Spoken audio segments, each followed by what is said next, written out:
आधी रात को पहली बार विवेन डिसेना ने बजाई अविनाश ईशा की बैंड।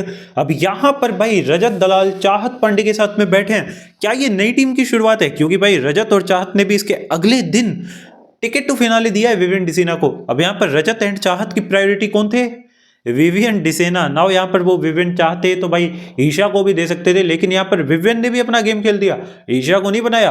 अब यहाँ पर मैं आपको बता देता हूँ काफी ज्यादा शॉकिंग चीजें हो चुकी है, लेकिन यहाँ पर कल रात को आधी रात को मतलब कैसे डांटा है, किस तरीके से लाइक क्लास लगानी चालू कर दिया विवियन ने अविनाश ईशा की एंड रजत चाहत के साथ में क्या मस्ती कर रहे थे, तो भाई पूरी डिटेल में बात करूंगा। लेकिन उससे पहले एक रिक्वेस्ट रहेगी, भाई वीडियो पसंद आ रही है तो वीडियो को लाइक करें, चैनल सब्सक्राइब करें, साथ ही साथ बेल आइकन प्रेस करें एंड इस वीडियो को ज्यादा से ज्यादा लोगों तक शेयर करें।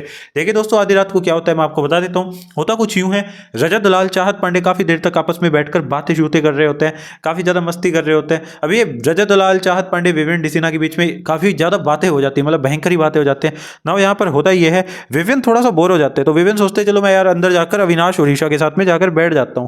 अब यहां पर देखिए अविनाश ईशा के साथ में जाकर बैठ जाते हैं विवियन डिसेना, मतलब जाने के बैठने के लिए जा रहे होते हैं। अब यहाँ पर अविनाश मिश्रा ईशा सिंह अंदर बैठे होते हैं, तो यहाँ पर विवियन बोलते हैं कि अविनाश ईशा को कि बाहर आ रहे हो क्या, तो यहाँ पर अविनाश बोलते हैं, ईशा बोलती है अविनाश नहीं बोलते, ईशा बोलती है कि अंदर बैठ जाओ ना यहाँ पे, कि यहाँ क्या दिक्कत हो रही है। तो विवियन बोलते हैं मेरा सर फट रहा है, तो यहाँ पर अविनाश बोलते हैं कि नहीं अभी फिर मेरे को टाइम लगेगा।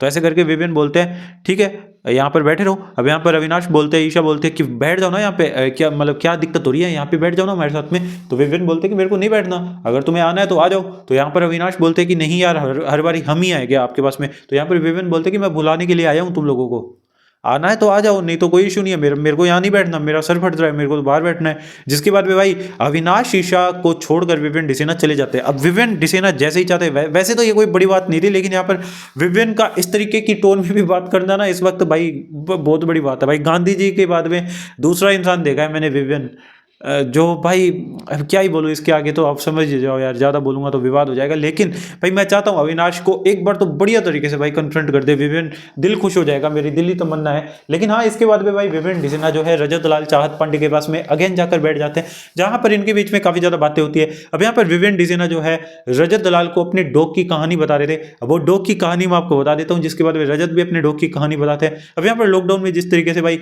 रजत दलाल अपने घर में जो उन्होंने कुत्ते पाले हुए उनको लाइक डॉग्स पाले हुए उनको गोद में उठाकर पुशअप वगैरह करते थे, एक्सरसाइज करते थे, तो उनके डॉग भी एंजॉय करते थे, साथ ही साथ भाई रजत को भी काफ़ी ज़्यादा बॉडी बन जाती थी। तो ऐसे में जो डॉग्स है उनके साथ में लाइक रजत का काफ़ी बढ़िया बॉन्ड है, ऐसे करके रजत बोलते हैं। तो यहाँ पर विवियन बोलते हैं कि यार डॉग्स तो मेरे को भी काफ़ी ज़्यादा पसंद है यार, अपनी चॉइस तो अच्छी मिलती है। तो यहाँ पर रजत बोलते हैं कि वफादार बहुत होते हैं। अब यहाँ पर विवियन बोलते हैं कि हाँ भाई सही बोला। तेरे को मैं एक स्टोरी बताता हूँ, इनके डॉग का नाम पता नहीं क्या था एग्जैक्ट मैं भूल गया, लेकिन हाँ विवियन की स्टोरी मेरे को याद है।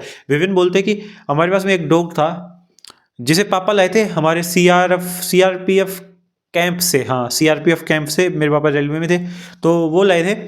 तो वो डॉग ना प्रॉपर भाई ट्रेंड था, लेकिन मतलब छोटा ही था, ज़्यादा कोई बड़ा भी नहीं था, ठीक है। अब यहाँ पर वो इतना हमारा प्यारा डॉग था ना, मम्मी उसको बोलती थी कि मेरे को ना तू सुबह 6 बजे उठा दियो। वो 6 बजे उठाता था, ना 5:45 करता, ना 5:30 करता, ना 6:30 करता, 6 बजे उठाता। अब यहाँ पर वो मेरे को उठाने के लिए आता, भाई मम्मी उससे बातें करती थी, मम्मी जो बोलती आधे काम वो करता था। अब यहाँ पर भाई इस तरीके की चीज़ें जो है, कचरा फेंक कर आता था गली में, थैली उसके मुंह में दे दी, ऐसे करके विभिन्न स्टोरीज बता रहे थे। तो रजत बोलते कि हाँ यार करते हैं भाई करते हैं, मतलब समझ आ जाती है, वो भी इंसानों की भाषा समझने लगते हैं। तो यहाँ पर विवियन बोलते कि आई एग्री यार। तो यहाँ पर भाई विवियन बोलते हैं मैं जिंदगी में सिर्फ 2 बार दुखी हुआ हूँ, मतलब बहुत ज़्यादा दुखी, भयंकर दुख मेरे को 2 बार हुआ है। अब यहाँ पर भाई एक तो ये वाला इंसिडेंट बताया, दूसरा मेरे को पता नहीं है क्या है। बाय द वे यहाँ पर मैं आपको बता दूँ रजत दलाल भी सेम चीज़ बोलते हैं। तो ऐसे करके इनकी बातें वगैरह हो रही थी, चाहत भी कुछ कुछ अपना जो है कॉन्ट्रीब्यूशन दे रही थी बातों में, चाहत के मजे ले रहे थे, रजत विवियन दोनों छेड़ रहे थे।